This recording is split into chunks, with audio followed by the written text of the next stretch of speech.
Hello friends, আমি শিমুলি, আমি juice corner থেকে আজকে দেখাবো মালটার জুস আপনি বাসায় কীভাবে বানাবেন। আপনি মালটার জুস বানিয়ে খেতে পারেন না, সমস্যা নেই, আসেন দেখিয়ে দেবো কীভাবে আপনি বাসায় বসে একদম শর্ট টাইমে আপনাদের বাচ্চাদেরকে কীভাবে বানিয়ে দেবেন। চলুন স্টার্ট করি। এভাবে রিমুভ করে নেবেন।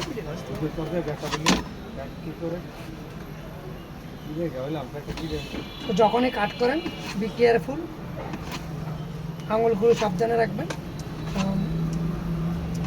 কেমন করে একটু সাবধানে কাজ করা ভালো। এই যে দেখছেন একদম সুন্দরভাবে রিমুভ করে নেবেন,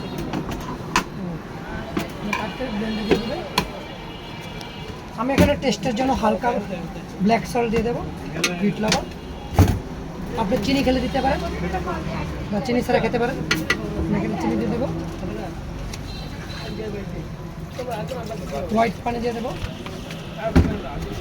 আর আপনার চাইলে একদম র পানি ছাড়া বানাতে পারেন, কারণ আমি বিজনেসের ক্ষেত্রে আমার যাতে ব্যবসা, তো আমি এভাবে বানাচ্ছি। আপনার চাইলে একদম র বানাতে পারেন উইদাউট ওয়াটার ছাড়া। আমি এটা স্ট্যান্ড করে নেবো, এই স্ট্যান্ড করে নিতেছি। ছাইকে নেবেন, চামচ দিয়ে চাপা দিবেন, রসটা নিচে করে দেবো, স্টেনার হয়ে যাবে। গ্লাসে দিয়ে দেবো, হয়ে গেল মালটার জুস।